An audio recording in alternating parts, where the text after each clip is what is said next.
everyone to day one. If you are joining us, this is our Sell One to Many with 1 hour webinars with Jason Wojo. If you don't know who Jason is, I'm excited to bring him to the, I guess, the stage, virtual stage of some kind at high level. But we've got a lot of cool things to share when it comes to webinars. Jason comes from a ton of experience when it comes to digital marketing. He's been awarded multiple times by multiple companies for all kinds of figures. But the one thing that I really love Jason and his strategies on is he goes all in on one or two strategies and don't waste time with a bunch of different things. And he's he's someone that's practical with what he teaches and teaches from a lot of experience. Jason, welcome into day one of our 3 day workshop, man. We got a lot of time together. I'm excited to kind of hear your story, and I'm sure everyone else is as well. Yeah, dude, I'm really excited. Thanks for having me, and I'm excited to connect with everybody in the high level community. And yeah, dude, let's crush these 3 days. Yeah, so we spent some time talking about what should we teach. We had a lot of different ideas and thoughts. Help us understand one to many with 1 hour webinars. And the idea there is to get to a world where sales is a bit more on autopilot. Help us Mhm. understand your thoughts on what we can learn over the next 3 days, and let's then focus on what we're going to learn today. Yeah. So biggest thing with webinars over the last, 5 to 7 years is that, 5 to 7 years ago, it was mostly automated webinars, right? And people's buying behaviors have changed. And I see that with a lot of our clients in our agency, people struggle with closing over the phone. And it's one of the biggest issues that I see. Business owners in the high ticket space will always say to me, hey, like, I'm getting all these leads, but I just don't know how to close them. So I said, hey, listen, why don't you just do webinars where you can talk more to the prospects for a whole hour and sell the same product to many, many people? And it was something that came into fruition, especially for price points for anywhere from like a 297 course to a $2,000 to $3,000 program. You could sell it efficiently from a webinar. And we started seeing success in multiple niches and verticals, and like I started rolling it out more and more. And then I realized like, hey, I could really teach this at scale. Because I don't want people like you said before, I don't want to teach people like 8 different skills at once. Like if you're not good at sales, the last thing that I really want you to do is be like, okay, well, we have to figure out how you get better at sales. Why don't we just beat the learning curve and help you have an actual sales process that's more efficient instead of trying to learn 18 things at once? I love that. So So if I you're hope that makes sense. Absolutely. If you are just joining us, we're in the early stages of day one of our 3 day workshop with Jason, and we're going to teach you how to launch and really strategize around 1 hour webinars. There's a lot to it. I'm seeing a lot of people comment here in the Zoom chat. You'll notice that chat is intentionally turned off. Click on the link that allows you to go to the Facebook stream, which is where Jason and I are paying attention to the comments. So in the comments, tell us, do you currently run a webinar for attracting clients? If not, no worries. But if you are interested in running a webinar but don't know where to start, tell us yes in the comments. Give us an idea of your interest level.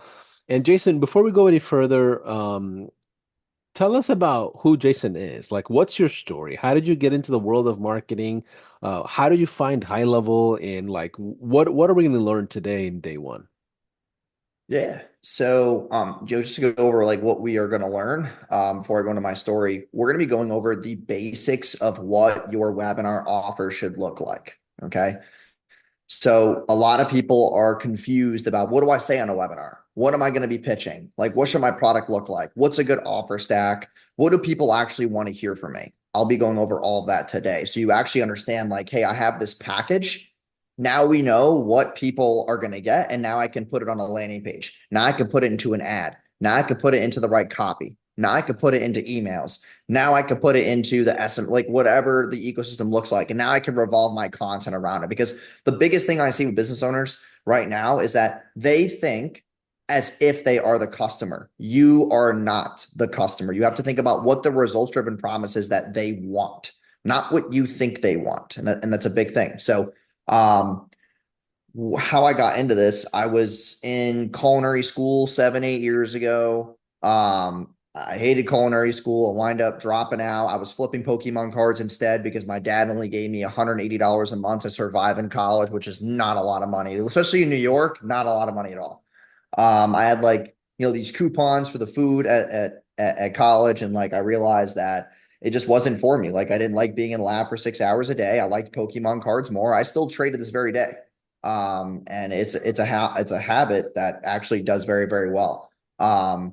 So got out of culinary school, wanted to go to business school because Pokemon cards were just better and more efficient for me. And when you're on the internet, you just find things. Okay. And I wind up finding Ty Lopez's course, took that, got into pitching local businesses on SMMA, very efficient. Just like all courses, like people have this weird stigmatism about courses, but like if you actually use it, you will get results. People just don't like courses because they open it and never use it. Um, so went through that, started pitching local businesses, brick and mortar, home services, got about 10 solid clients at about 250, $300 a month. And then I wind up taking that money, saving it for about a year and a half, moved from New York to Orlando. And that's where I started paying my own rent, started having my own expenses. I got a taste of what paying for my own car insurance was like because I wasn't bundled with my parents anymore, getting groceries. Like my mom wasn't cooking for me anymore. And dude, like we just went really hard. Like I was a solopreneur and I had to make it work. And I put my back against the wall and then I started growing and growing and growing. And then I had to figure out how to hire my first right hand man. And dude, from there it just took off. And then 5.5, 6 years later, here we are. And Yep. one thing I really want everybody to understand is that regardless of where you're at right now, you're in the high level community, you're using a bunch of softwares, you're in a certain niche or vertical, you have a certain size team. Like if you're just willing to stick around long enough to get a W, like you're gonna win. And a lot of people get really intimidated by big numbers or big revenue marks. Like I'm 27. I never thought this was going to be a thing. And I think that's what most people will say the same thing as well. It's really about sticking around long enough to get a W because if you quit, like that's the only thing that's really going to stop you. So regardless if it's webinars, if it's an application funnel to a sales call, it's DMs to Instagram, it's going live and it's being on YouTube every single day or posting 3 times a day on TikTok, whatever that looks like for you to grow your business right now, you need to figure out what that one like revenue driver is and building products around it and attaching the right things to it, not just doing more. Don't associate doing more with making more money. It is completely false. I've been doing one thing for 6, 7 years very, very well, and it did really well for me.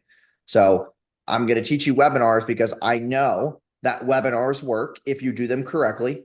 Because if I get people to sign up for a webinar, I'm getting their email. And this is an important thing to understand. And this is the big basis point of why being here is just so important. If you run a book call funnel right now, most people are going to pay $50 to 150 per call booked. Okay. Some even higher. Some are paying $300, $500 a book call. So, and then to actually have a showed call, $750, $1,000 if you're selling high ticket. What if you had $1,000 and you were able to get $5 to $10 signups? You're now going to get 100 people to 200 people on your email list for the same price. And that is more valuable long term. And you get to talk to them live, just like I'm doing right now to you guys. And you're going to be able to have just better retention. You're going to be able to also have content. You're going to be able to also have people who don't come to your webinar one week and then they get to come to it next week. And then they get to follow you on social. And it's just this forever pinwheel that you're putting people through. So maybe you don't want to run a bunch of ads to a webinar, but run one once a week organically. Go on Instagram Thursday nights because I've done so much data on this. Thursday nights have the highest show rates for a webinar, 7 p.m. Eastern, works every time. Go and post on your story, go in your Facebook groups and say, hey, I'm having a live webinar tonight at 7 p.m. Eastern. Click the Zoom link below and sign up. You're going to have people who are following you who you think, oh, well, I only have 200 followers. They're not going to buy. They're on the fence. If you have 200 people, there's going to be easily 2 people there who are potential customers. You just think because you don't have a lot or you don't have a million followers that no one's going to want to buy from you. Completely false. Okay.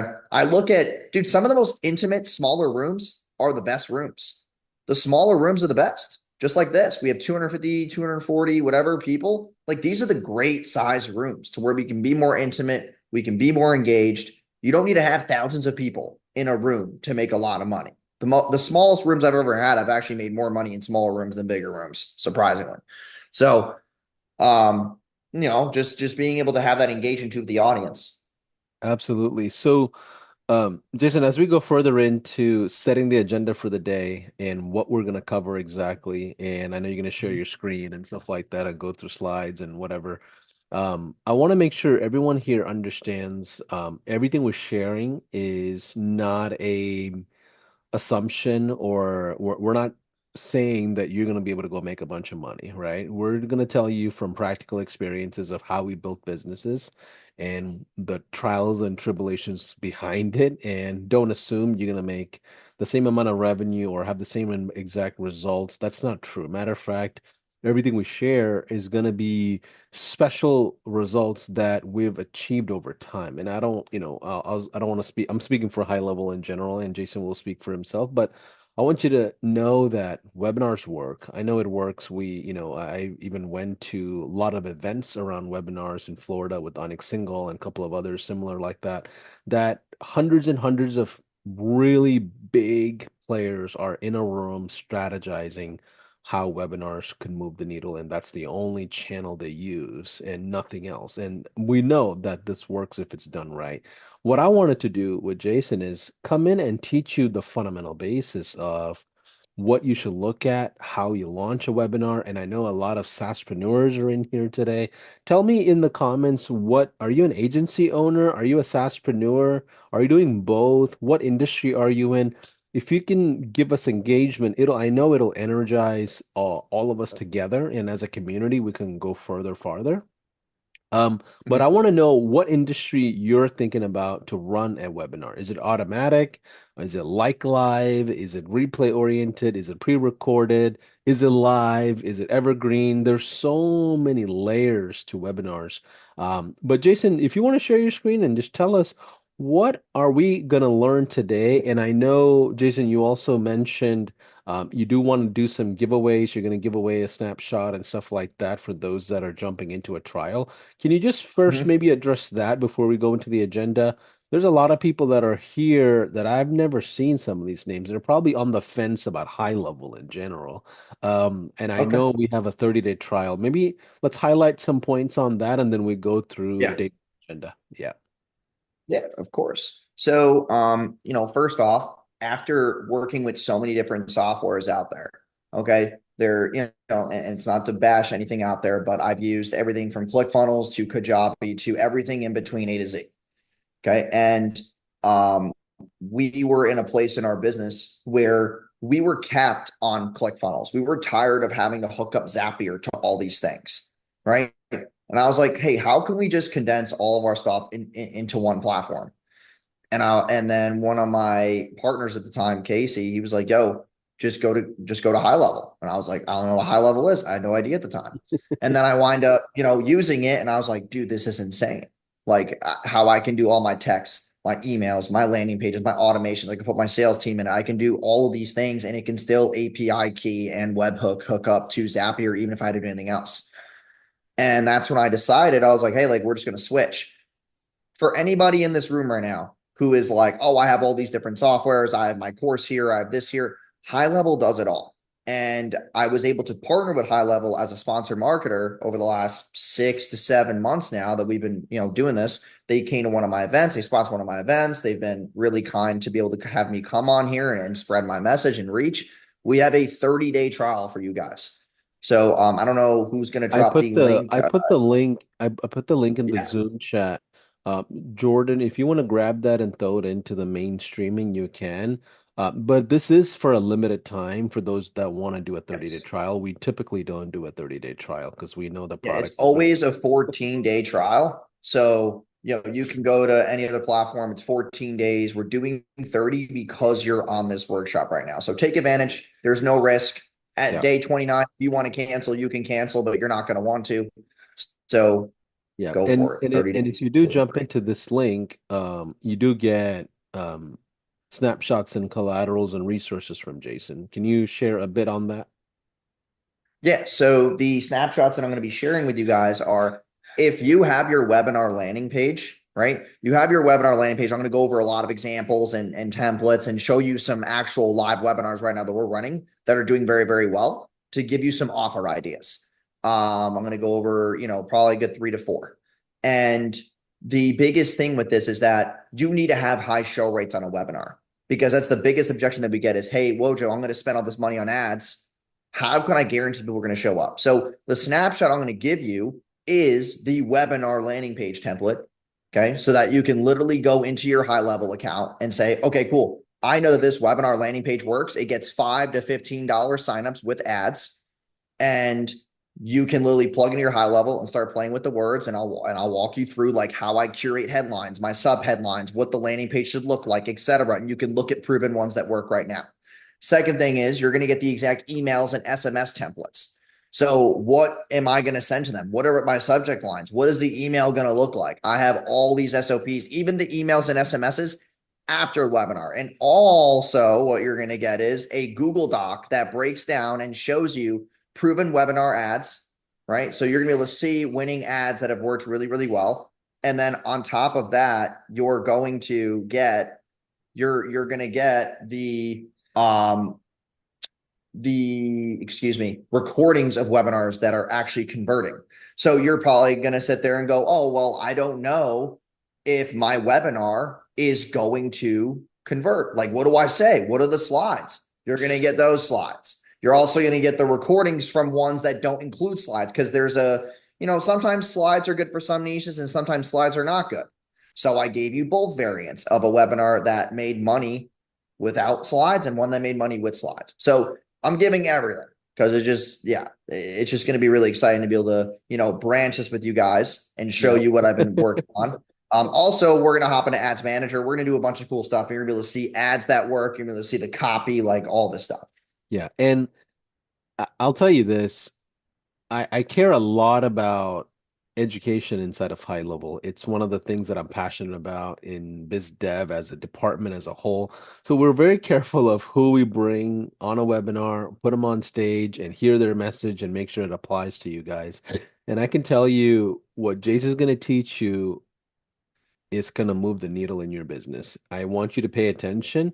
I don't want you to get distracted. He's going to teach you probably 4 or 5 different tactics and methods and strategy. And I promise you now, you don't have to implement all of it. Just take one thing and go all in on that one thing and improve from there. What he's going to teach is really the findings of the last 6, 7 years of running 7, 8, 9 figure businesses with people that he serves and things like that. So I want you to take it with a grain of salt. If you're brand new in the world of digital marketing, and you've never heard of even an agency, you've never even heard of the word marketing agency or the idea of SaaS, if this is all like a brand new world and you're ready to just like throw up because this roller coaster is going too fast with all these like acronyms and words, and if it's a lot, give me a one in the chat, and I want to pay attention to you because I want to tell you what Jason said earlier on is true.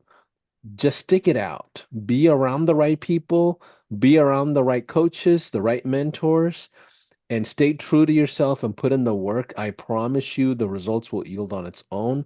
And every time somebody tells me, hey, I don't know how somebody's cracking the code here, I can tell you somebody's making money in every industry. It's not the industry, it's the person that's running the business or the team or the strategy. So, Jason, without any further ado, let's go into what we're going to tease. There's so much to cover. 3 days worth of stuff is going to be Mhm. covered, from 6, 7 years of findings in running 1 hour webinars. So let's go right into it.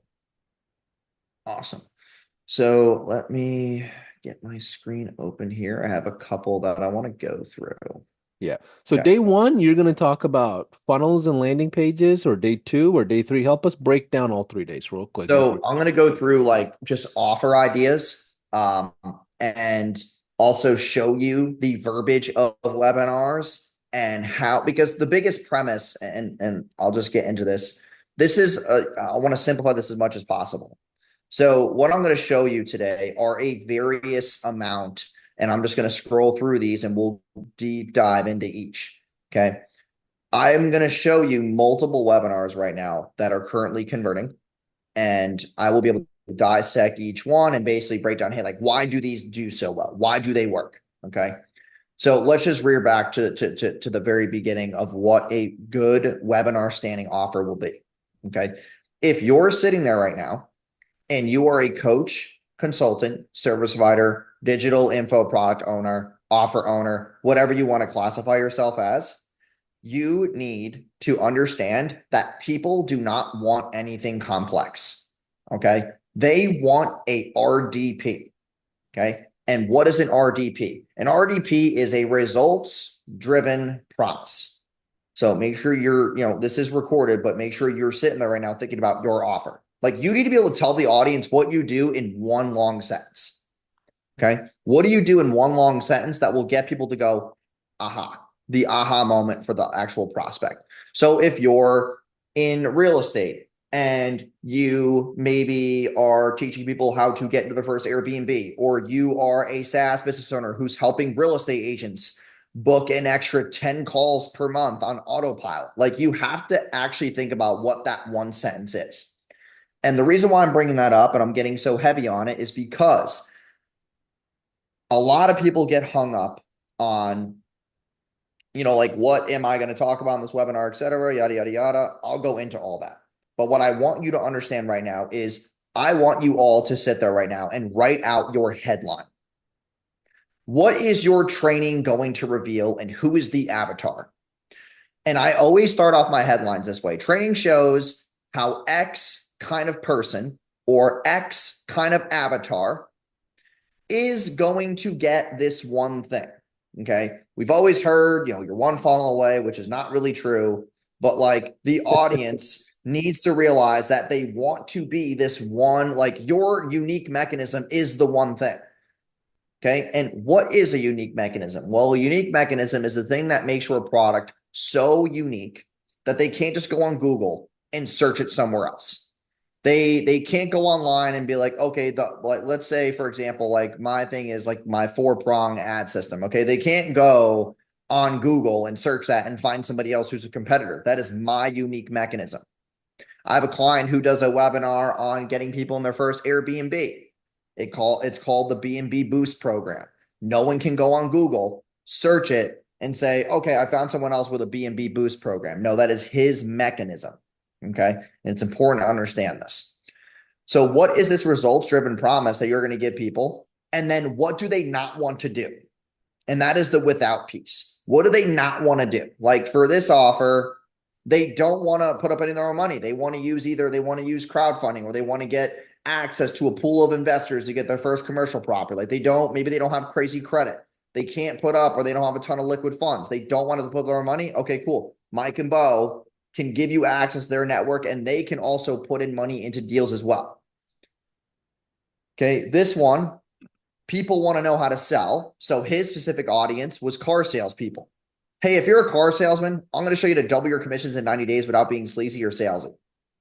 Salespeople always are under this impression that they have to understand this new tactic, or like, I have to be really pushy with my sales to make more money, or whatever this looks like. You just give them one results driven promise, and it has to have this one thing that we like to call believability. Don't make a crazy claim in your offer. Don't say, oh, well, if you're a coach, I'm going to help you hit 50K a month in 30 days. That is, first of all, FTC uncompliant, and it is also not believable. Okay. There needs to be believability in the offer. For the one example I showed before, how this, like, let's say I said trading shows how this pre-vetted award-winning AI is helping real estate agents book 10 extra calls per month without running paid ads. That is a sexy headline. It is believable. One booked call every 30 days is a believable statement. Okay. It's not like I said 30 book calls in 30 days. You're not really it's going to be hard for you to do that organically unless you have a massive following. Also, what do people not want to have to do? They don't want to have to post content every single day. They don't want to have to go live every single day. They don't want to have to, run hundreds of dollars of paid ads every single day. There are certain parameters of what they quantify with their time and what they quantify with their skills. Okay. Another one is this one's another one, first investment property. This is where he's doing fix and flips, showing people how they can get their first fix and flip and profit on a first fix and flip. There's different mechanisms for what people are pushing in their trainings. What I will tell you right now is if you're in any type of offer like this one, for example, he's a trader. He does very, very well. I'm going to go through the structures of the landing page. I'm going to go from top to bottom here of what your landing page should have and what it should look like. But if you're in anything that's helping people generate more income, right, which obviously needs to have certain types of compliance, I'm just going to keep saying that because of legal reasons. Like, you have to have compliance. Okay, you can't state things that are not true. Also, you have to state things that are not that are not believable in the average consumer's eyes. Okay, so being in anything that's helping people earn more income, or it is, helping people, maybe double their commission or double their closing rate or whatever that looks like. I have a lot of people in here who are a SaaS. Okay. Are you helping people double book their calendars? Are you helping people get 30 new leads in 30 days with cold email? Are you helping people, or are you helping local businesses land one new roofing job per week? Like, what is this offer that you're pushing out to the marketplace? It needs to be just one thing. Don't go in the headline and say, hey, reveal how you can get 30 new leads in 30 days and get an extra 3 clients and grow 100 followers every single week. Too much info. It's too overwhelming. The audience can't digest it. Okay. That's why, like, I wrote the copy for this whole workshop. Sell one to many with 1 hour webinars. Simple. One and one. I didn't go, hey, sell one to many with small, little known webinars with only 176 slides that are copy and paste and drag and drop and all these random words, when I'm trying to make it look more unique, when it has to just be simple. Simple sells. Okay. So, a big thing with webinar pages, and I've dissected this through multiple, is the following, right? Whenever you're writing a webinar landing page, which, by the way, you're going to get this exact landing page, okay? I always put the time of where it's going to be on the very top headline. No, I don't put attention business owners on the top, okay? If you're pushing SaaS and your headline has a claim that has to deal with B2B, here's the thing that you have to understand. You don't want to just market to everyone, because then you're going to get everyone, right? It's not appealing to get everyone. It's appealing to get the right people in the right room, like the 200 plus of you. You're in the right room. You saw that you wanted to sell one to many. Maybe your sales team is not great, okay? And this is all constructive criticism. Maybe your sales team is not great, or you don't want to be on sales calls all day. We hit the right pain points of where you're more comfortable going on Zoom and virtually selling. Completely fine, right? Second piece is your headline, okay? And I always go with the following headline script, where you can go for the whole angle, because this is true. Like, he has the biggest following online for option trading, so that's why we use this. There's different angles that I use. There's reveal how. There is training shows. So I want to go through these again so you guys understand. So we either go for the person's name because they're very well known. Okay, so let's say, for example, like, if we were to put Tony Robbins, #1 life coach, or, Onyx Signal, #1, we could say #1 compliance, because now he has a compliance offer. So it's like, everybody has their niche that they're in. You can use that angle, or you can go straight for reveal how and this is their unique mechanism here. Okay, this is important to understand. When I put stuff in parentheses or like quotes, it is for their unique mechanism, because you don't just want to tell them like, yeah, it's wholesaling, but now it has more uniqueness because I called it something. So reveal how our unique mechanism is helping regular people cash in deals of 20K to 35K profit. And our inner circle, because I'm showing people that it has more curiosity. Like, we have an inner circle. This is not open to the public. There is scarcity. It's land deals fast with no money, and we get all the deals offline, which is true, because he has a whole entire list that he taps into, that he pays for every single month, so he can get the members in there and say, all right, cool. We have all these wholesale deals that we can hit that Zillow and everything won't touch. Like, we don't use these platforms. We pay for them offline. Okay. Training shows regular everyday people step by step how to own one commercial property that brings in X amount on average without putting up any of their own money. Simple, and then without.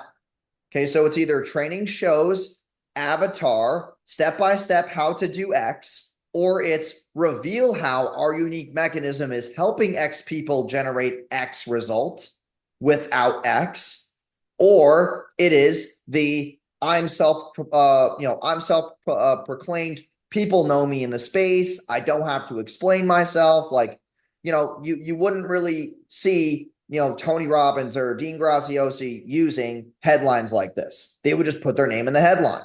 Okay. Like I put my name in the headline because people know me in the advertising space. Okay. Maybe some of you are really big in the SaaS world, right? Like Sam Ovens is huge in the SaaS world. Alex Hermosi, they run school. They don't have to have a unique mechanism. They just have to say, hey, Alex Hermosi, number one, like community entrepreneur, number one acquisition entrepreneur is revealing school, the number one blah blah blah community group or whatever. So it really would just be that simple. And then this is your sub headline. Okay. Your sub headline is either going to do two things.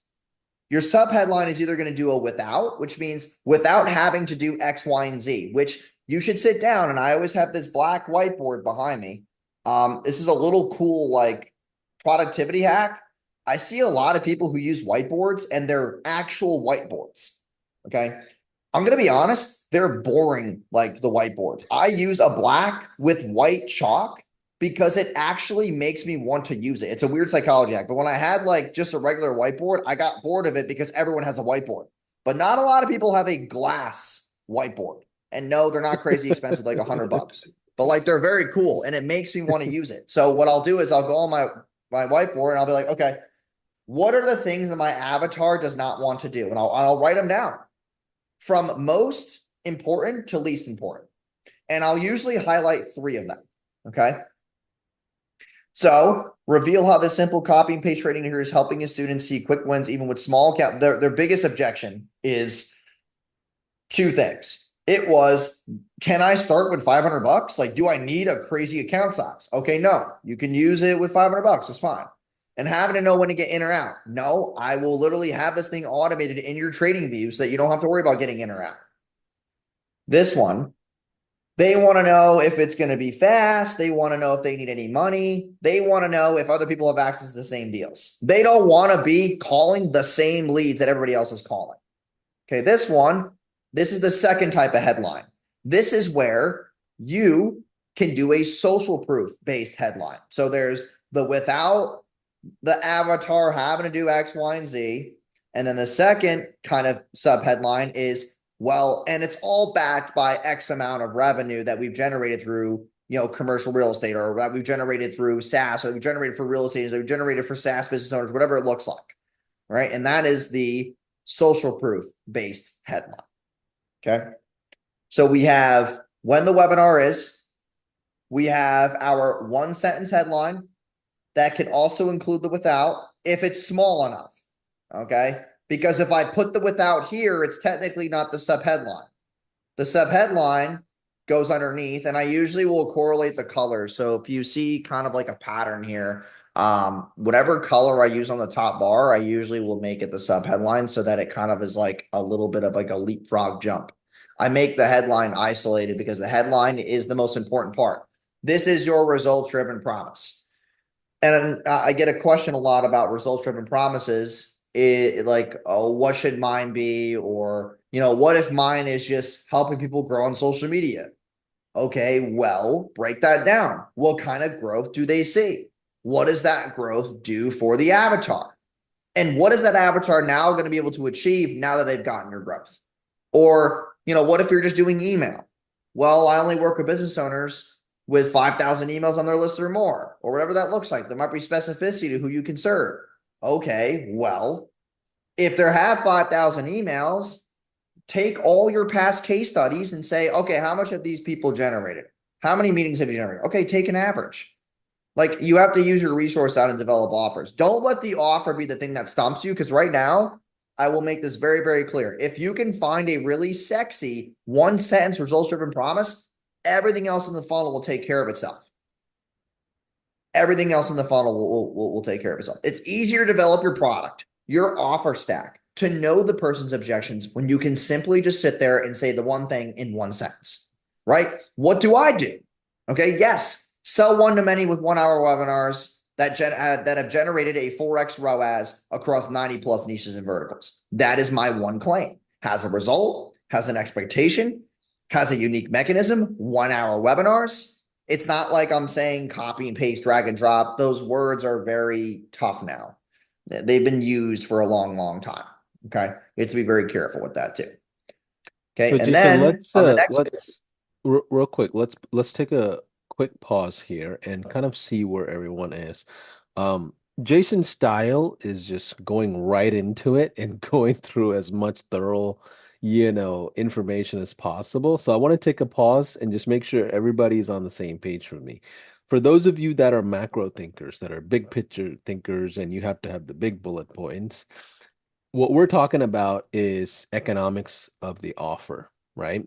You have to make sure your the headline that you have in any of these pages, for that matter, wherever the headline is, whether it's in emails, whether it's in social content, whether it's the first hook that you speak in a video, the first like 7 seconds of what's coming out of your mouth, wherever that headline is, has to reflect the offer in a way that it repels everything that it's not, right? It allows people to say, oh, that's not for me, or that is for me, and differentiate.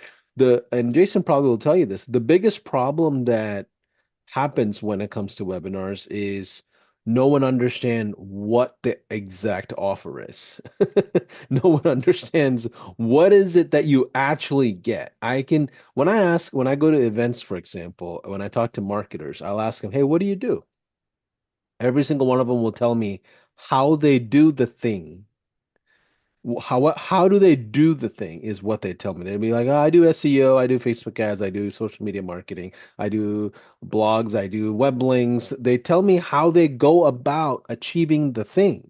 But the thing is the actual result you generate for your clients for an XYZ timeline, for an XYZ exchange. Can you, I know we're talking about offers, but the economics of it, people have to really understand yeah, for it to convey into the right copy, right? Can you help us? yeah, Get through that. yeah. So, dude, you brought up a great example, which is the SEO piece, and I have a great offer angle for that too, which is you say you do ads, you say you do SEO, you say you do email. Okay, you could take the whole SEO approach and say, I like training reveals how Google Partner is using a little known map loophole to rank beginner and current websites on the first page of Google in 90 days or less. That would be the webinar headline. You're using the unique mechanism. You're making this thing have a results driven promise of rank on the first page of Google in 90 days by using this unique mechanism. Instead of just saying, hey, I do SEO, what is the result that people actually want from SEO? And dude, I love that we reared back and like try to get some more context because the biggest thing is, dude, I get so passionate about this that I do ramble sometimes. So I apologize. But I'm just Yeah, so passionate about this stuff. So at first I was like, man, he's real passionate. I feel like he's yelling at me. But I'm realizing it's from practical pains of trials and tribulations. I do the same thing when I yeah. teach you. I'm like, dude, listen to me. So the other thing to really keep in mind is that there was an example here in the chat that I wanted to break down actually. Someone tried to actually do a go at it. I hope I'm saying this correctly, but Adea, I believe, she made a headline example where it says training shows female focused financial advisor step by step how to tap into your inner circle, your most lucrative source of new business without selling. Okay. So there is a small little issue with this is that there's no specificity around what that inner circle is going to do. And what if they don't have any friends? So that's going to be an objection. I know that's might sound bold, but like there's people who literally sit there, they go through life and they're like, my friends would never buy from me. I don't want to sell my friends because people don't want to mix money and friends, right? Because sometimes that can go down the wrong path. So you have to think about the emotional and psychological part of that offer. That can definitely rear people in the wrong way. So what I would rather have you say is training shows female focused financial advisors how to X, how to, close an extra 5 clients per month by attending like blah, blah networking events, or by saying these three things at local networking events. You see how they're small things, but low hanging fruit? Like I can actually sit there and go, okay, I know these three things, right? Like, how do most people teach themselves things? They will look at it and say, okay, like I just need to know how to do this thing in just like three steps, or like what were the three biggest things, or what was the one biggest takeaway, so I know how to actually do it, right? Like I didn't know how to use a circuit breaker until 4 weeks ago.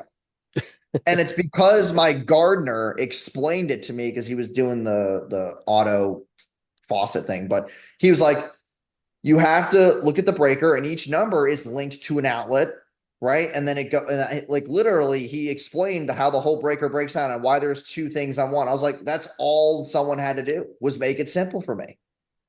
And because he explained that to me and why he was fixing it, I then paid him. I was like, okay, this makes sense why my breaker's messed up. Like, all right, fine, I will pay.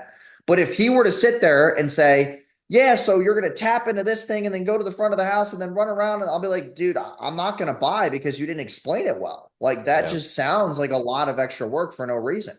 I would Yeah. rather pay more for it to be more simplified. Just put the Yeah. breaker in the back, put the thing next to it. I click the button once a month. That's it. Right. Yeah. And that's what I wanted. And he set it up and I paid more for it because it was simpler. Yeah. Okay. Think about that for your actual prospects. A lot of people in here might know what Hyros is. You might not. Hyros is probably the best example of what a really good offer is. They took a SaaS and they said, okay, we help people get better attribution on their ads. Nope. That's boring. Right. What was sexier was copy and paste this one line of code on any of your websites and we'll drop your ad cost 30%.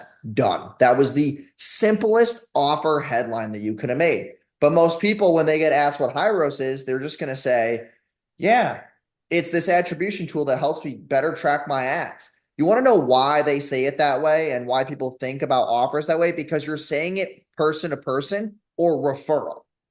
Referrals don't need all this copy and mechanisms and all this copywriting tools. That is referrals. They are warm leads. They don't need to be sold that hard. You're doing it this way because the people who are watching your content are cold traffic. They don't know who you are. And you could sit there all you want and say, oh, I'm the best at what I do. We will let the market decide if that is true. But you have to give the market a realistic expectation first before you can even make the claim. Yeah. Because the claim's everything. The claim is going to back up what people buy if they get a result. And here's the brutal truth. If you try to make it too big of a claim, you're going to get refunds. You're going to get chargebacks. You're going to get mad customers. Do not do that to yourself. Okay. There's a lot of people in the ad space, especially my space, who do a lot of offers that are just like very clickbaity, and I don't like it. So we just go for the simple approach that I'm going to sell with brand. Like, let's go with a lot of organic. Let's do a lot of events. Let's do a lot of podcasts. Right. And I'll get into small strategies here and there as we go along these 3 days together. But like the biggest thing is taking your headline and really simplifying it into the results driven promise. Um, Jason, if you don't I think, mind, if you, I'm not as savvy on webinar structures. You threw a lot of different words at me, so I'm gonna speak for those of that are brand new watching this. You said the RDP, which is basically a result-driven promise. If you can share that funnel, the couple of landing pages you had, can you break down that headline one more time? You said in the beginning, it's training yeah. reveals, you had Mhm. research shows, So so can it's I not. type this in the Yeah. Zoom, or can we type it in the Facebook? No, no, I want you to share your screen with that funnel and just walk Okay. me through the structure of that headline.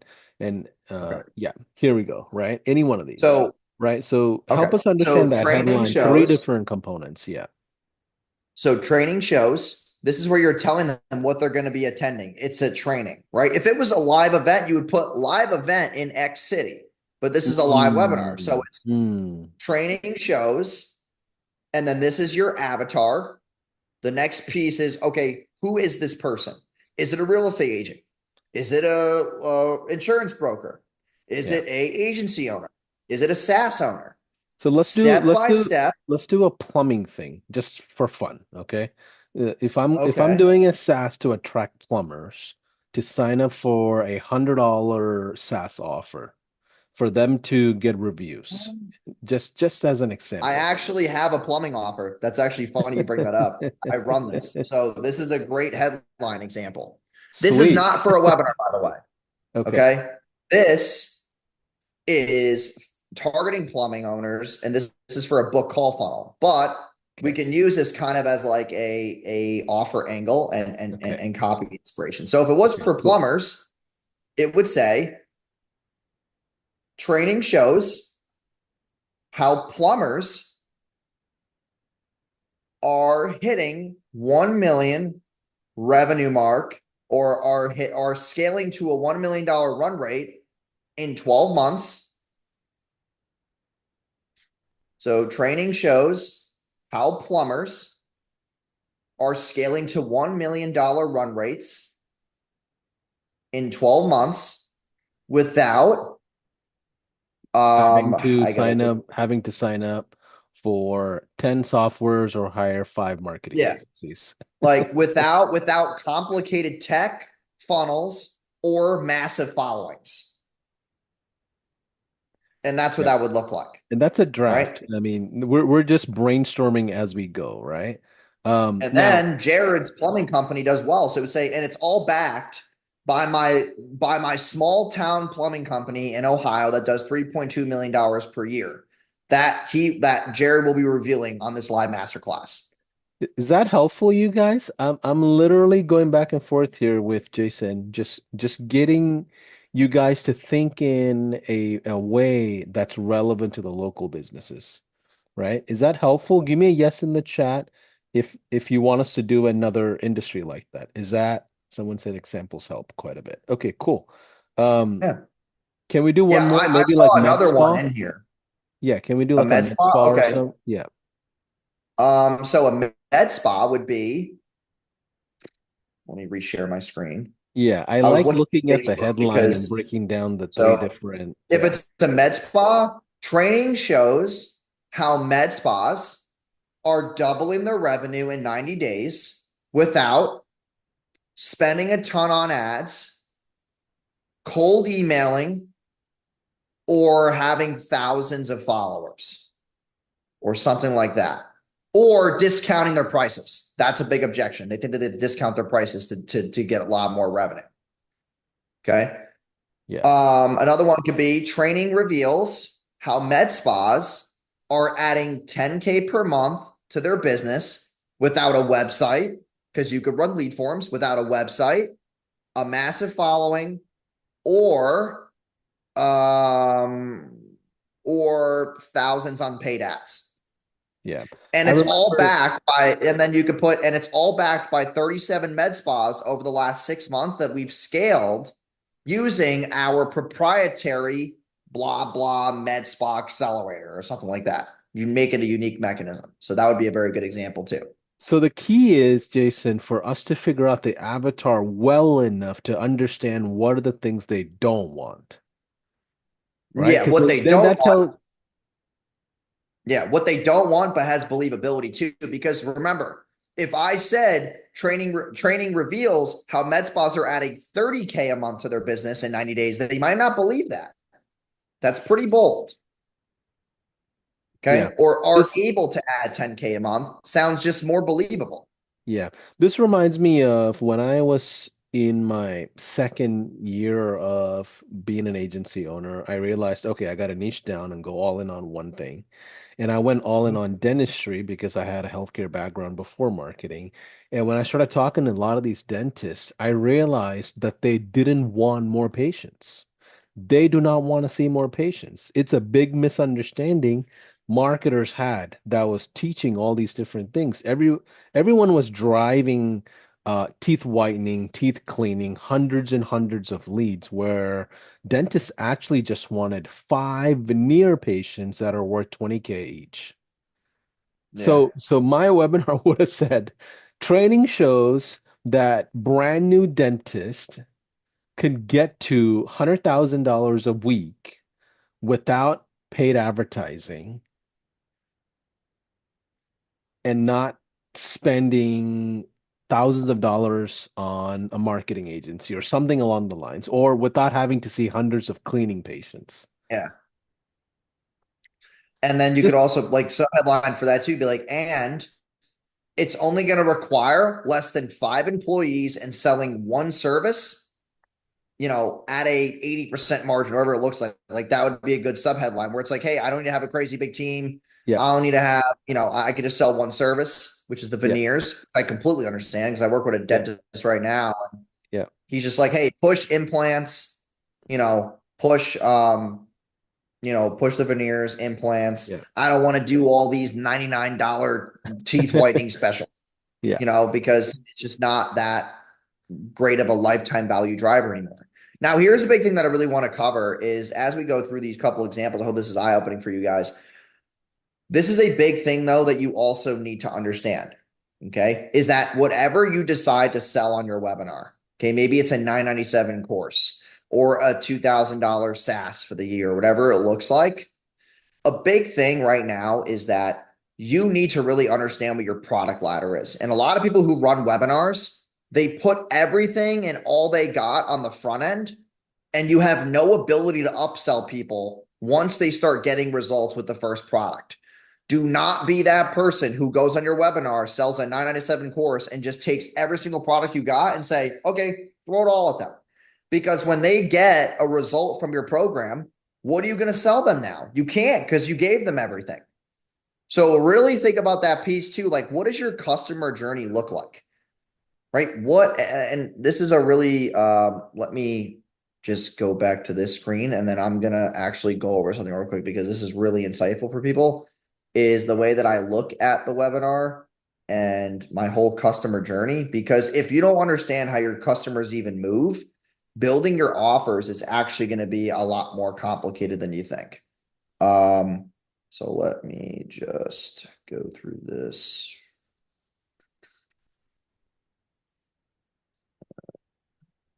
I'm trying to pull up my Canva. Okay, give me a sec. Okay, this is probably, and I do this a lot at my events. I really just want you to screenshot this. I'll share this with, Paulson, you guys can get this, but this is an important piece you realize, okay, regardless of what your webinar is, okay, your webinar is going to fall on your front end offer, okay? This is where you're driving people in to get a taste or to get a small result of what your business ecosystem looks like. So you have your front end offer. You want to make sure that you're not giving them everything and everything up on the front because you want to have a way for you to ascend them in 30 days and 60 days and get them on something on continuity. And then you want to get more referrals. And the biggest thing is that as you drive traffic to this webinar and you're getting people on your email list and you're getting customers and you're getting results, everything has to lead to the end here. And the whole premise of the end is referrals because the referrals are going to cover your ad cost. So that everything you've done to this very point on the first 4 levels is literally free. The whole point of running paid traffic and getting people on your webinar is that, let's say, and then this is a big misconception that people will sit there and go, oh, well, what if I run a webinar and I break even? Okay. If you run a webinar and break even, let's say you run a webinar and you spent $10,000 on getting people to sign up to your webinar and you sold 10 people on a $1,000 product. You should not be upset that you broke even because what did you also do? Well, let's pull up my calculator here. Let's say I got $10,000 spent and my average sign up was 15 bucks. I got 667 people on my email list. Okay, that I can now drill for the next 7 days until the next webinar and get them on sales calls. And I self-liquidated my ad spend. And now I have 10 people who I can now ascend on 30 days and 60 days and get them on continuity and then get referrals from them. And also these people who buy can show up on next week's webinar and they can be social proof for me so that other people can buy. So I just wanted to touch on that because I feel like a lot of people get this misconception that, oh, well, if I run a webinar, I better have a really high ROAS. Okay, unless you're a very, very big name, then you're going to have astronomical ROASes. But if you're just getting this thing off the ground, you have to be okay with breaking even or making a little bit of money because you're building an email list. And I'm telling you right now, with our business right now, if I didn't care about email that much, like the amount of money that we would lose every single month if I did not utilize my email list, it would be staggering to me. Okay. Um, there was one person in here who I wanted to showcase another example. So Monty McCurley put, reveal how you can guarantee a portion of your retirement portfolio against market losses and be guaranteed to not outlive your income. Okay. So here's the thing, Monty, is that I don't you have to consult an attorney, but I'm pretty sure you can't guarantee retirement earnings. So you have to consult somebody. I can't give you legal advice on that. But if you were to reword this, you could say, reveal how you can maybe, decrease your amount to retirement in half. That's a better way to push that kind of offer. So reveal how you can decrease or cut your retirement time in half, beat market losses, and you could say and live and retire on a smaller income, but you just can't say guaranteed because that's a financial claim. You got to be very careful with that. So that's where I'd reword that. Like maybe you could decrease because people really think that they have to wait till 59 and a half to retire because they can't touch their money yet. What if they could just retire sooner and have more liquidity through better financial instruments? Or you could have made it say, hey, like training reveals this little known financial instrument or this 2024 like tax revised financial instrument that's allowing people to retire half or that is cutting their retirement time in half and beating market losses regardless of economic downturns. That would be a better headline. Now, Jason, can you speak to the folks that are brand new that may not have a lot of case studies or they're just in the early stages? Like we're, I obviously don't want to lie about anything or be untruthful. Yeah. What are some things you recommend to kind of get that? So, yeah, I mean, if you're just starting out, um, and you can't make any claims on social proof, one thing I will tell you right now is that you should do like a case study angle, okay? To where you can go to people out in the marketplace and say, hey, I'm running this case study. I'm looking for 8 small business owners. And I want to do this thing for free for you to collect case studies. Yes, I'm telling you, hey, go do something for free in the beginning because here's the deal. You're going out to the marketplace, and if you're going to promise anything and you can't deliver, you're going to ruin your reputation more in the beginning than just taking a step back and doing a little bit for free while this thing might be your side hustle. And you might have a full-time job right now and you're just getting into this whole marketing game. Do not go for all the rah-rah on the internet about quitting your job and having this no 9 to 5 nonsense. Okay. I fully advise people to keep their jobs while they're going through this as a side hustle. I think it's great. It's actually financially literate for you to do so. And it also allows you to build your credit and business credit as you go along that journey. So don't just go for this whole side hustle thing. Oh, I want to make 4 to 5K per month on the side and I'll quit my job. No, and do not do that right now. Keep your income and move it into the business and invest in it because you're going to put your back against the wall faster that way because now you're taking complacent income that you've had for so long and you're putting it towards your passion. Okay. So if you're just starting out, go to people that are in the space that you're targeting. Maybe it's real estate. Okay. Find people locally, go to some networking events, pass a card around, talk to people. I'm not into the whole with where I'm at in life right now. I don't go to networking events as much as I used to. But when you go to networking events, you are not going to bottleneck yourself in the beginning because you're speaking to people who are your ideal avatar. When I was first getting off the ground, I was actually very efficient at going to networking events. I would go to meetup.com, Eventbrite. I would go to, even local events like Go High Levels events and, ClickFunnels and all these other events. $97 a ticket, $197 a ticket. Invest in your network because at the place where I'm at now, my network really is my net worth. Like the people that I know now are insane. And it wouldn't have been like it wouldn't have been possible unless I actually got out of the shell of like going to events and doing X, Y, and Z. So utilizing events, speaking to people, being sociable, like even here in this chat, like reply to people in the Facebook chat, like talk to people. You never know. Like maybe you can help somebody in here and they could be your next case study. It's always the small rooms like this. The most engaged too get the most results, right? Like if you're having me go through your headline and you're giving feedback, like I can already tell that you're hungrier. It's just the way it is. So I congratulate you on that. And you got to start getting case studies so you can push a better claim, right? And if you're having trouble getting case studies, then what you have to do is you're going to have to either change your offer to be more believable or not try to go so bold. So, understand that premise too is that, when you're pushing some type of offer, make sure that you've done it first. You're going to have better results that way. Like if you could sit there and say, okay, well, maybe you worked at a tech startup, let's say. This is a really good example.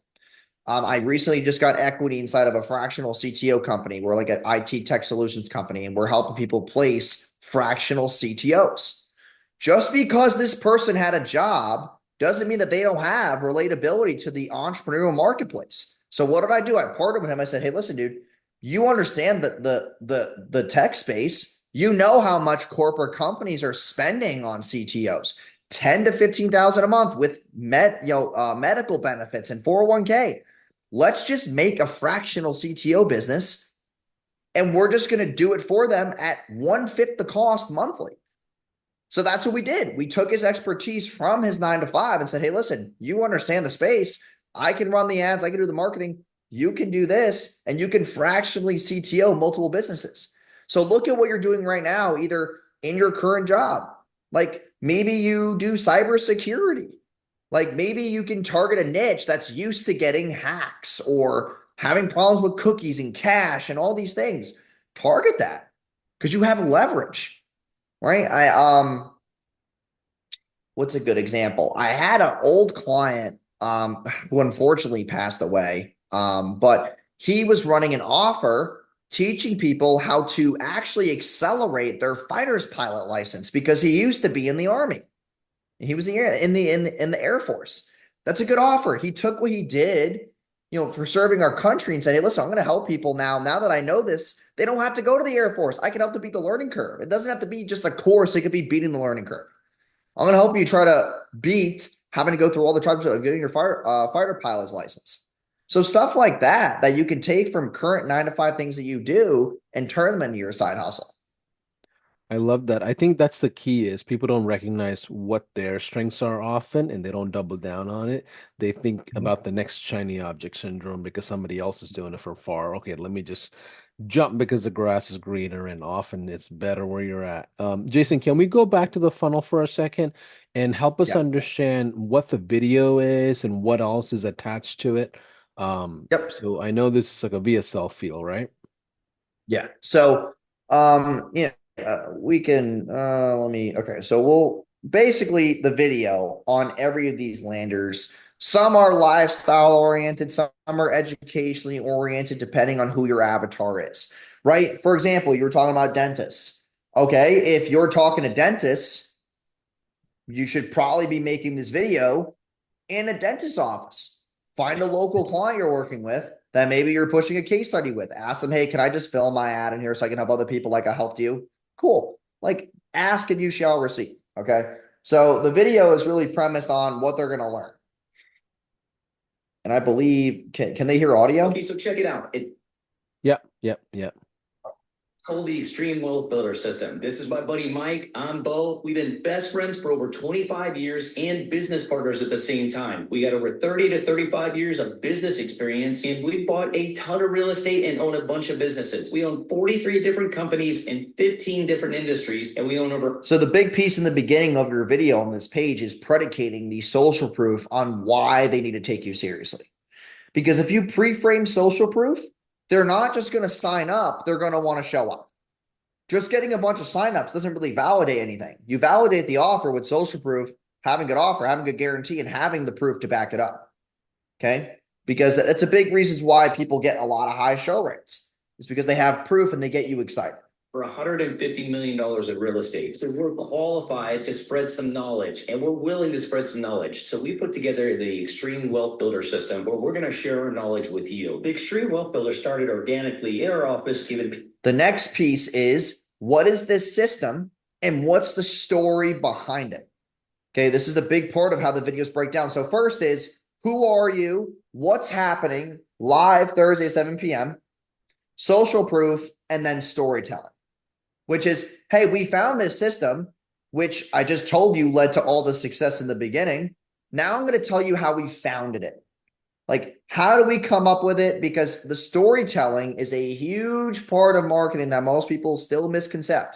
Yes, results-driven promises are important, but when you tell your story, like, I was talking to a one-on-one student before, and he was asking me, "Oh, I saw your video playing basketball. Like, how'd you get so good at basketball?" And I told my whole story and how I went from basketball to culinary school and how I had an HGH issue. Like, I had a human growth hormone deficiency. And when I tell these stories, how I wasn't always 6'1", I was 4'11", 70 pounds when I was in culinary school, and I was lost and I had no idea what the hell I was doing. People get really grabbed to the story because it's like a down and out story. No, I wasn't homeless and my parents weren't poor. Like, we lived decently well. I'm not doing that whole story that everybody else does. I feel like people just do it all the time. But like I was in a middle class family. You need to talk about that story and you need to use it as the mechanism, because storytelling, we're people still. But the whole angle that I've always used is, remember when we were kids, like, we always wanted bedtime stories. And let's say you're hanging out with your friends, and a lot of us do maybe group events Friday nights. You go out, maybe you have a couple of drinks, you go to events, you go to church. Okay. If you went to your friend right now and you said, dude, the event this weekend I went to was awesome. There was all these people here and the speakers were awesome. That's one angle. But what if that instead I said, dude, you're not going to believe what happened with me and Sarah last weekend. You leave them on a cliffhanger, and that's the power of storytelling. Okay. So the way that you talk to them is going to predicate, and storytelling is huge. People advice. They happened over and over again. And we decided, hey, let's put together a course and teach people exactly how we open these businesses, buy these businesses, and analyze and purchase real estate. That's how it originally started. So we put together 6 hours of what it takes to build a business, build a real estate portfolio, and run those companies. Hey, heard it 1,000 times before. 90% of all millionaires make their money in real estate. Okay. So once you're doing storytelling, now you're bringing up statistics. You need to have statistics that back up a certain claim. So, let's say you're in the health and weight loss space. You're going to want to use a lot of stats from the FDC and all these food commission foundations and why the food isn't good and like how it's made and all these things that would get people to understand, like, wow, our food sources are really not great. I might need to switch the way I'm eating. Because numbers don't lie, people do, right? And that's the biggest thing. Like 2 + 2 = 4, but people can make all the claims they want. That's why you got to back it up with stats. So with that, retirement offer, if you were like, hey, 86%, I don't know what the percentage is, but 86% of people aren't able to live through retirement without Social Security. Like, that's scary because Social Security might be gone soon. It probably will be, to be honest. I don't know the numbers, but it will be gone in the next 10 years for sure. So that is what you would use as like statistics plus like fear-based. I'm not really into the fear thing as much, but like it would scare people because it's their finances. It's not that you're doing a fear monger. It's that people are doing the fear to themselves. Like if we knew that 90% of the population chewed gum, we were like, hey, this ingredient in gum is causing X by the age of 55. Now everyone who's chewing gum is like, oh crap, I should probably stop chewing gum. Like, I'm actually going to consider stopping, you know? Now, just a quick There's question. Are other, the yeah, videos very aligned to the structure of the headline? Because like it's the first like couple of seconds is a social proof or a certain result, and then it's stats or like a mechanism, and then it's how to yes, achieve that result. Is that the same reflection that I'm seeing? it's the same. Yeah. So the first is, what we're going to be doing live this Thursday. Then it's the mechanism. Then it's the story backed by statistics, then social proof of, hey, listen, below this video are some pieces of social proof and screenshots of people who have done X. So make sure you, and then CTA. Make sure you click the link. I will see you live on Zoom this Thursday. You're reiterating the offer again, and we're going to show you how to get your first commercial property. So click, reserve your free spot, and I will see you live on Zoom Thursday night. And that's how the videos would then correlate. There's also a second variety of video. Let's say somebody in here likes being on video a lot. You got a big personal brand. You're like, hey, I have 100,000 followers. I have a videographer. He follows me around, gets a ton of content. Okay, then you're gonna do a video like this, where it's more like, lifestyle based, and like, it's very basically like the whole angle that Justin did here was like, hey, when 2008 hit, this whole thing happened, and the power of real estate, and like he's going through the whole like, hey, no jobs, people had no money, blah blah blah, all these bad economic times. Like, here's another chance for you to get that same opportunity, because right now interest rates are about to drop and you can arbitrage X, Y, and Z. The spreads on wholesaling are bigger, like proving the concept this way, right? So there was another type of like lifestyle based example. This is the one with car salesman. So, Luke did this one. This was really good. I can actually backtrack this one and let's play it. Salespeople. The world is changing fundamentally as we speak. But did you know that it's creating an opportunity that most people are missing out on completely? You see, recent events have recreated commerce, if you will, and only 18% of today's buyers feel like they can trust salespeople. You see, the marketplace has changed, but the sales process has not. Buyers gone wise, and now their guard is up. That's why nearly 70% of salespeople say their job is harder now than ever before. Contrary to what today's influencers would like you to believe, it's not some program, it's not some movement. The answer is to simply stop being a salesperson, because that's what they expect. That's what the customer has prepared for. My name is Luke Walkenheimer. I've been selling for a quarter of a century, during which I've received countless hours of sales training. I've gone to conferences, expos, all trying to find the secret to closing more deals. Was it words, tonality, reading, presentation? There was none. The only thing I found was the best trainers were just good entertainers, motivators, getting me all fired up. But a month later, the ether wears off and you're back at square one. So I did exhaustive research. I used my own salespeople as guinea pigs, and I developed my own way based in reality. Paid to persuade is like nothing you've ever been exposed to. We don't teach you word tracks and rebuttals. We teach real skills. Sales motivators, they're a ton of fun to watch. I get it. They make great YouTube reels. But is that what your career needs? You ever seen one close a difficult customer live? Seen their face when the rebuttal doesn't work and someone actually pushes back? Think about it. Learning word tracks is like buying a bunch of gourmet meat and then having a few good meals, but they run out. Why wouldn't you just learn how to hunt? You've got two choices when you see something like this. I get it. You can dismiss it, treat it like spam. You can live with what if, or you can do what your gut tells you. Take a little leap. Become one of the brave people who have had their entire life changed by this program. The salespeople who have learned this process, they feel as though they've been awakened. Their confidence is skyrocketed. Their commissions have doubled, and their workday is easy now. Because selling isn't a challenge anymore. They're just being themselves. But now the conversations close deals. Look at your pay stub. Look at your year-to-date commission. And think, if that number was nearly doubled, what would life look like? Now, ask yourself if that number simply stays the same again next week and again the week after. What are you going to miss out on? So like this whole presentation, we told Luke what to do with this, but he went for more storytelling because every single avatar has their own pain point that they're trying to hit. So Luke just doesn't like all the motivational rah-rah about sales and how it's a masculine thing and yelling at people and all this stuff that you see online. He doesn't like all of the, rah-rah. So, and then he goes into this part. Nearly doubled their income. Some far better. The only difference between them and you, they took the training. You haven't. That's it. Nothing more. Don't live with regret. Hit the link. What's the worst that could happen? Ask yourself that. Not doing it, that could cost you everything. This is as far as I can take you, my friends. The rest is up to you. I'll see you on the welcome screen. So that's basically how What I noticed about this, Jason, is that he didn't sell me a program. He didn't sell me a specific offer. He just sold me the next action step within the funnel. yeah. Right? It's like move to the next step. That was really the big thing. It's like don't miss out on the training. And it wasn't focused on buy my $25,000 coaching program. Yeah.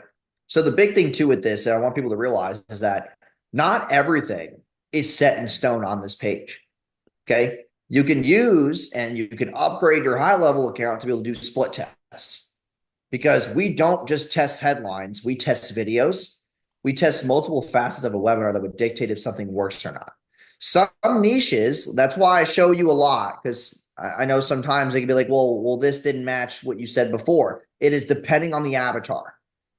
The reason why I show you 4 to 5 examples is because different niches predicate different verbiage, different stories, different pain points, different infatuations.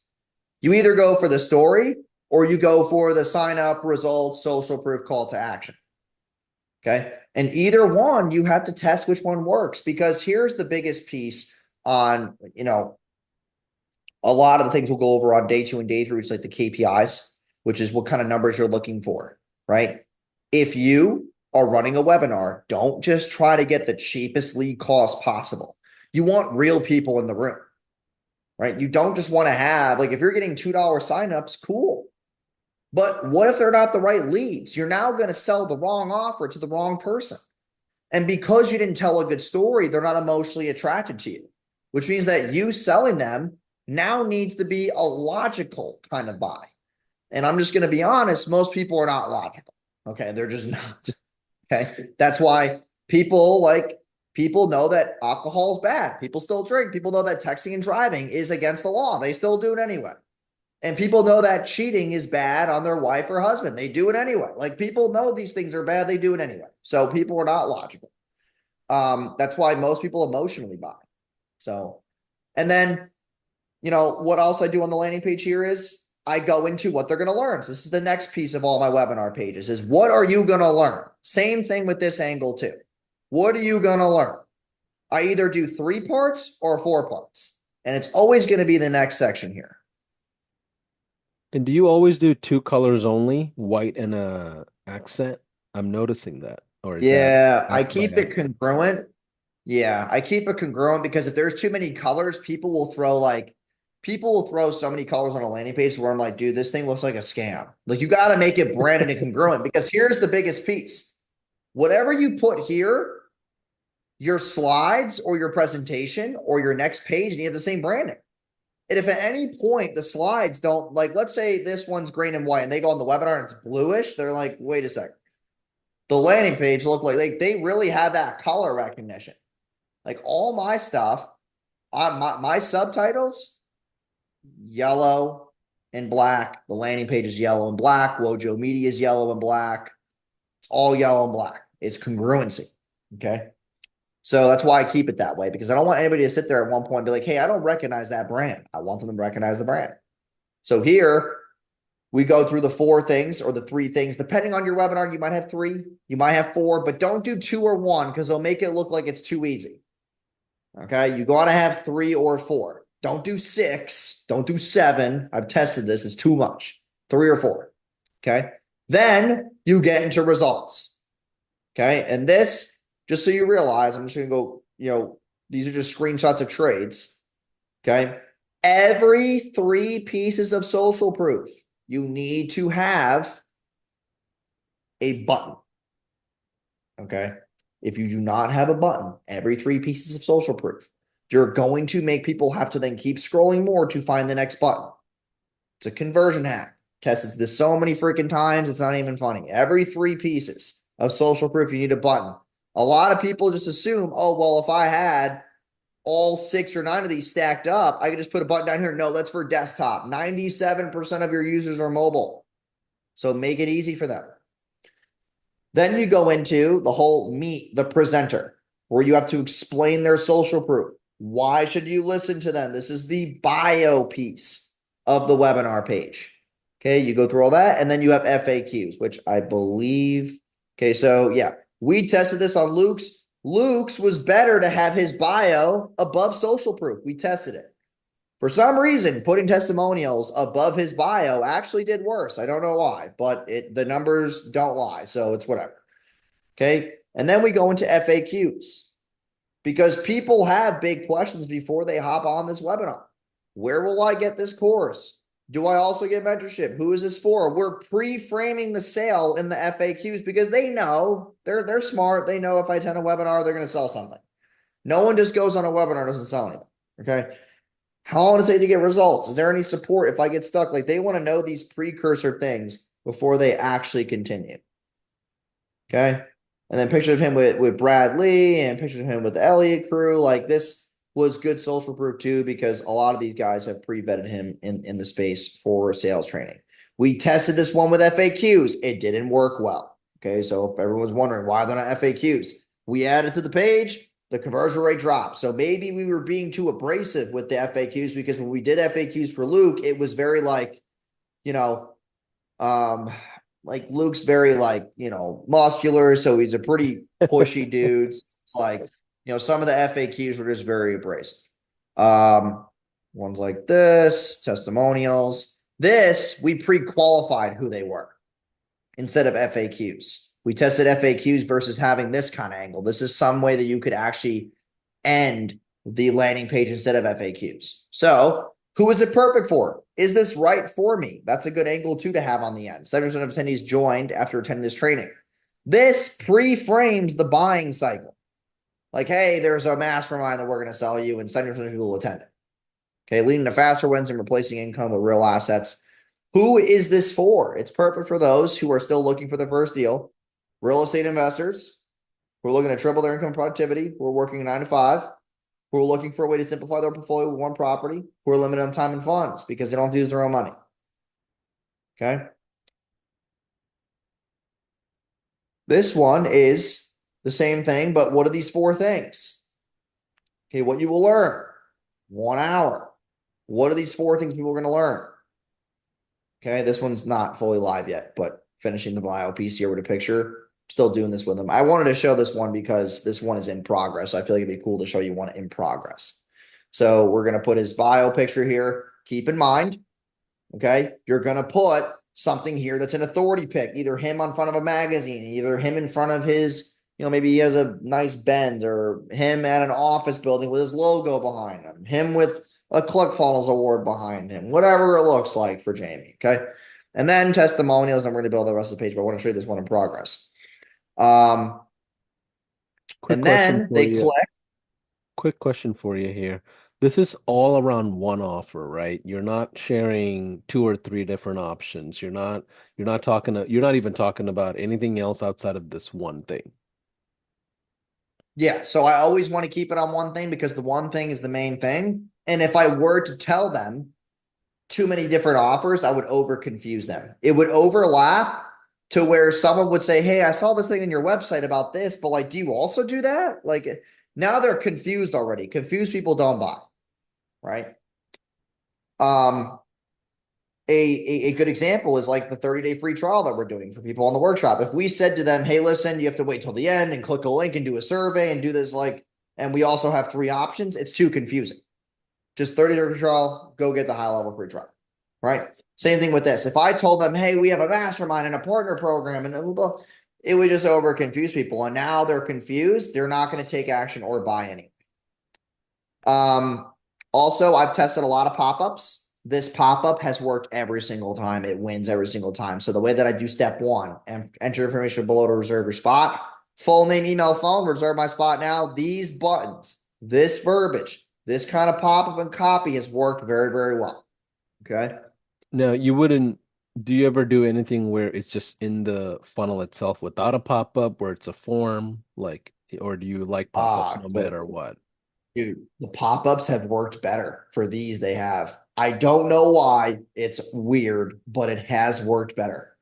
So, I mean, just for our clients, it has. Maybe there's certain verbiage that would make the embedded form better, but these pop-ups just worked. Like, it's actually really cool. And then now here's another thing.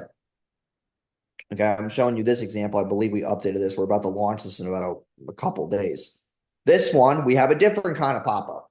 Okay, and this is important to understand, is you can do, this is like a webinar jam, ever webinar kind of sequence, to where you can actually embed a button instead of using the precursored buttons in your high-level account. Okay, so they want to run automated ones. So when they're automated, you want to use something like Ever Webinar. If you're wondering what that is, Ever Webinar is a partner of Webinar Jam, JAM, and basically they work together to do either a live webinar or you could do automated. This is important too to understand, is that not every single webinar, people were asking in the chat before, where am I going to host mine? You can do Zoom. But if you have the inclination that you're going to want to automate at any point, you want to hook up your landing page to Webinar Jam and do it from Webinar Jam. And I'm going to tell you why. If you're doing live webinars in the beginning, you got to do them live first. Prove the concept. Get your slides dialed in. Get your presentation dialed in. Get your offer dialed in. Then you're going to take the best version and then go to Ever Webinar, because Webinar Jam and Ever Webinar work together.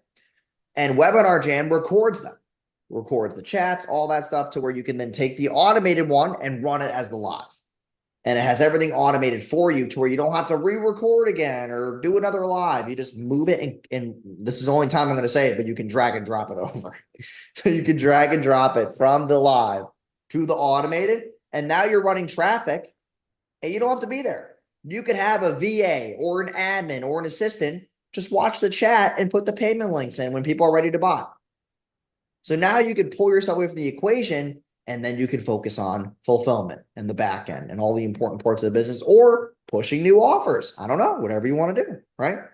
Another way to really get the most out of your lives too is going to be not just running them live, but maybe doing StreamYard. Okay, StreamYard's a cool tool where you can go live on Instagram, on Facebook, like you guys are.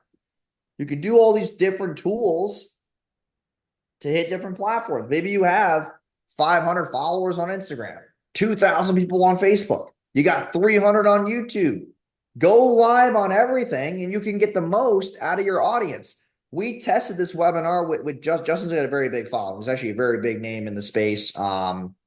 He's actually one of Andrew Tate's friends, so he gets a lot of followers. But Justin, we had him go live on Sunday at 5 p.m. And we were like, dude, just go on your Instagram story and post it. He had 300 people who showed up within an hour. And within an hour, we sold 60 grand. And it was cool. He sold a 6K product to 10 people. It was insane. I didn't expect it, to be honest, because the offer wasn't even dialed in. And to be honest, the video wasn't even great. It was a little fuzzy. They didn't have the camera guy hooked up correctly. And I was like, oh, this is like, but he still made it work because the offer was so good. Sometimes where things might fall apart, the offer will save you. It will. There's going to be webinars that you run where maybe something tech-wise goes wrong. Your audio is off, or maybe a slide has a misspelling on it. It happens. We're people. We're humans. It is all part of being a human. Okay, it's going to happen. But if your offer is really, really good, it doesn't matter, right? So Jason, So let me ask you a question. What is the next component of running and selling one-to-many with 1 hour webinars? Like, are we going to go into the structure of the presentation today? Is that for tomorrow? Like, what's the I'm gonna next go layer? over, Yeah. yeah. So what I wanted to do for the last half an hour that we have is I wanted to take some questions, because I feel like Okay. people have a bunch of questions, and I've been going. Tomorrow we're gonna go through a proven slideshow, and I love that. we're gonna be doing Kevin's, because Kevin's makes the most. Kevin's crushes. It's one every single day of the week. I freaking love his presentation. Just realize that there's a lot of templates and stuff out there. And even I'm going to give you one. You have to go above and beyond, even when you get a template. Okay, I'm going to give you stuff that works. But Kevin's, like, he spent a couple $100 on someone to go back into it and do a grammar check.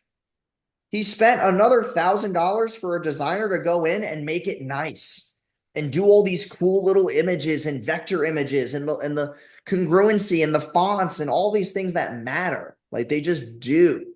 Okay, so take what I'm giving you as the foundation. prove your foundation with these things, and then enhance it with, like, think about it this way. The reason why Kevin's does well than others is the simple fact that Kevin just spent more money on it. I'm going to be honest. Like, we have clients who do webinars and they're like, I don't want to pay a designer to do my webinar. I'm like, why would you not? It's $1,000, $1,500. Do it the right way.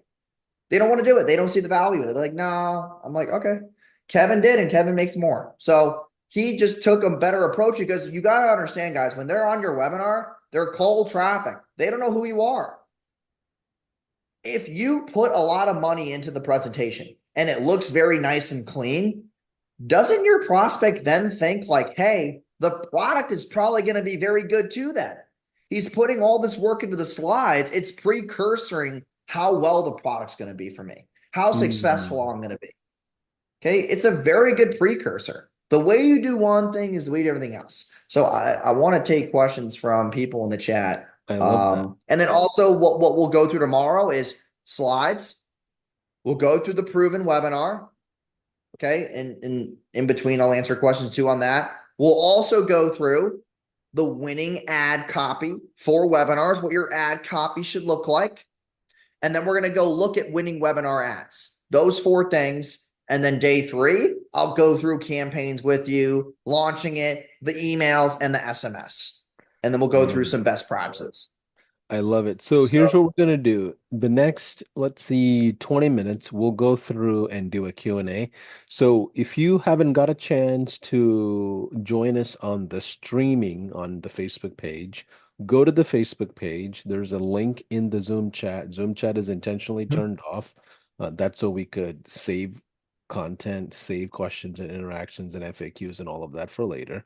So I want you to type the word letter Q or the word question and then ask the question. So that way, when the comments are coming in, I can differentiate a comment versus a question if you guys don't mind. So type in the word question or Q, and I'll pull up the ones that are relevant and we can go through each one, Jason. Yeah. So while they're putting in questions, I just pulled a couple here. Jill said this is for a paid masterclass. No, these are all free. You're doing this because you want to get more people on the list. And a lot of people I've tested a ton. They don't want to pay $27, $9 for a webinar. They really don't, unless it's like a live event, right? Which would be charging 97 more than that. So, and then Jonathan's curious how Jason landed the privilege to push his GHL affiliate. Dude, man, not the goal. The goal is to provide you with a ton of value, man. So I've just been partners with them for a while. Thank you for your time. Awesome. What if you were using a free download on the lead magnet, but the ultimate goal is to get them to sign up for a 9-week program? You're selling the 9-week program on the webinar. So you could give them a lead magnet to give them an incentive to show up. Of course, you could do a lead magnet. Hey, like, let's say you were running a tax offer, right? Like, here's how entrepreneurs are saving an extra 20% on their taxes. And if you attend, I'm going to give you my free Excel sheet that helps you break down your expenses so you can actually copy and paste in your business right now, or not copy paste, but like you could drag and drop, or like those words are cool for templates, right? So that would be a cool bonus to give. It really just depends, but you want to give them a free lead magnet to incentivize them for sure. Try to seal the program, then do nurture emails. No, you're going to sell on the webinar, but also, and I'll get into this on day 2 and day 3, are best practices for the webinar. But that will be for day 2 and day 3 for sure. And the emails are going to nurture them even during and after. Okay, let me see. Doing a webinar for a free download. No, you can use a free download to get them to sign up for the free webinar as an incentive. Is this landing page set up for a paid webinar versus a free? It is for free. Just get people to show up. Yeah, Jill, the free download is to get people to show up. What would you do if you are not an expert in the field, you want to run a webinar on? I mean, and this is just like really just a big integrity piece, is that I would want you to run a webinar, something that you are somewhat of an expert in, so that, like, it's not in a criticizing way, but I just want you to be able to give a lot of value to what you're talking about. And I just don't want you to give people like a misleading information. If that, I'm trying to make it, it's this thing where if you're not an expert, then if you get people to buy something and they're not satisfied, you're going to have slander. And I don't want you to have that. I want you to be an expert and talk with confidence on what you're Yeah. teaching. The other That option is, is to leverage expertise, right? And in this yeah, example, like I brought Jason in to teach us about 1 hour webinars. I'm not the expert. I'm just facilitating the conversation and the stage for all of you to learn, right? So you can also go to small businesses and ask someone to join you and make them the expert and let them have the reign on what it is and make sure that they approve the offer or they align with the offer at least and create a partnership that way. That's always a better angle versus just trying to teach something that you're not an expert at. yeah. And someone asked, how often you should run webinars? Once a week. Run them once a Okay. week. There's no harm in doing once a week. That reminds If I'm me, just yeah, that reminds me, you said Thursday 6 p.m. or 7 p.m. How did you get 7 to p.m. that? Eastern. Yeah, yeah. What help us understand that? Because I thought Sundays were often pretty popular as well in some industries. So 7 p.m. is around the time where people kind of want to have dinner in today's world. Okay. They're driving home from 9 to 5 traffic. They get into their home, they settle in, they get a bite to eat, and they can actually sit down at 7 p.m. That's the first thing. Second thing is on PST time, PST is 4 p.m. That's right before they end their workday or leave the office. So both can actually digest the information. Mm, got it. And why Thursday Okay. versus weekends or any other day? So weekends, people are too busy going out, partying, socializing, going to football games. That's their time to unwind. Also, Friday is where they celebrate the end of the week. Wednesday is hump day, and Monday and Tuesday is dealing with all the stuff that got kicked from last Friday. So Thursday was a good sweet spot. Cool. Good to know. Someone's asking here, can you give an example with selling reputation management by chance? So like selling Uh, reviews as a offer. Okay. If you're selling reputation management, you should also be thinking about what the results are of the reputation management. So, are they going to rank higher on Google because they're getting more reviews? Is it automated? Those are two things that are true. They're going to get um more Google My Business reviews because they got their reviews up. That's number one. Number two is they're going to rank higher on Google because they have more reviews. Number three is that if it's automated, that's cool as well. Four would be I would actually find a partner who does press because reputation management isn't only about reviews, it's also about press. So maybe partner with a local news station, a local PR agency, somebody you can refer business to so that you can give a full all-on package to suffice the client's extra problems that you're giving them because you want to be the solution for those problems. So that would be my advice to you for sure. Because let's say, for example, right, your webinar was reveal how business owners are ranking higher on Google, getting more 5-star reviews, and swiping competitor traffic by using this blah blah system, right? Because if they're ranking higher, then they're getting more traffic that their competitors would usually be used to doing. So that would be a better offer. Think about more of a results driven promise that they actually want. Like I could sit there all day and say, hey, I'll get you more reviews, but like, what are the reviews doing for the business owner? Why is it important? So really think about that. So yeah, I hope that answers your question. Yeah. Got to Health asked a really good question that a couple people have asked, which is if I'm just starting out, what kind of budget should I have to launch? You mentioned ads and webinar softwares. Okay, this is a great question. A lot of people have been giving me context on this, and then I'll get to Martin's. Actually, no, we'll get to Brian's. So, like, if you're starting out, every time I run ads, I always recommend $50 a day on ads to get it off the ground. Your webinar software can be Go High Level and Zoom, right? So you got High Level, you got Zoom. If you want to run Ever Webinar or you want to run Webinar Jam, you're going to be spending about $99 a month on that software. But I would get it off the ground first with High Level and Zoom, which Zoom is $25 a month to host a certain amount of attendees. So that's what you're looking at. So you're looking at, $99 for High Level. You're looking at $99 for Webinar Jam. You're looking at $25 for Zoom, and then $50 a day for ads. So 1,500, about $2,000. What would you do if? Oh wait, what's the And thought Jason, process to have? quick question for you on the pricing. Does this work for a low ticket and high ticket equally? Like a lot of SaaS people are selling $100 or $300 or $200 SaaS tickets. Does that make sense to Okay. run this model versus $5,000 coaching program or $10,000 service clients, you know? So yeah, so here's the thing. I would run it if it's $100 a month, $200 a month, because what can we do? We can offer stack. We can say, hey, listen, on this live, we're going to give you the whole year for a certain price and plus these bonuses. So that's how you can make it more appealing. Maybe they don't want to just do the 1 month. You incentivize people on this webinar to get an exclusive offer. Hey, you were on here. Thank you for your time for an hour and a half. Here's what I'm going to give you today. Usually, like let's say, for example, like let's say Wojo Media was $100 a month. Okay, Wojo Media is $100 a month. Well, you could get it for $897 for the whole year on this very live webinar. So you could sell it that way, where they're getting 3 months for free and they get a ticket to an event and they get maybe a one-on-one call with somebody. Like you add bonuses and you get a signed copy of our book or something like that, right? You would make an actual realistic bonus that would get them more results and more access to really stack the SaaS offer itself.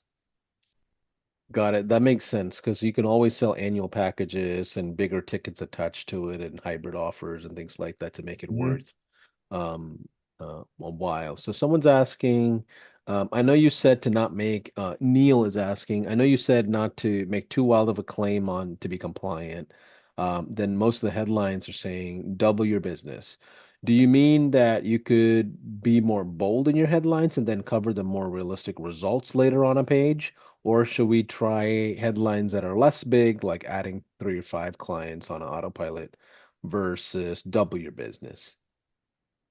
Um, I mean, if you can double their business, you better come prepared to the webinar to have enough proof to back it up, right?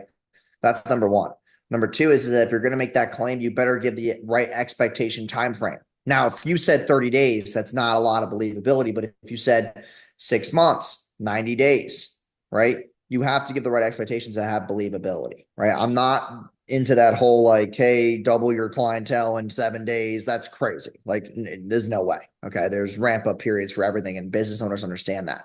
You also have to think about the objections that your offer brings to the table. What slides are you going to have that bring up the objection, how you handle it, and why it makes sense?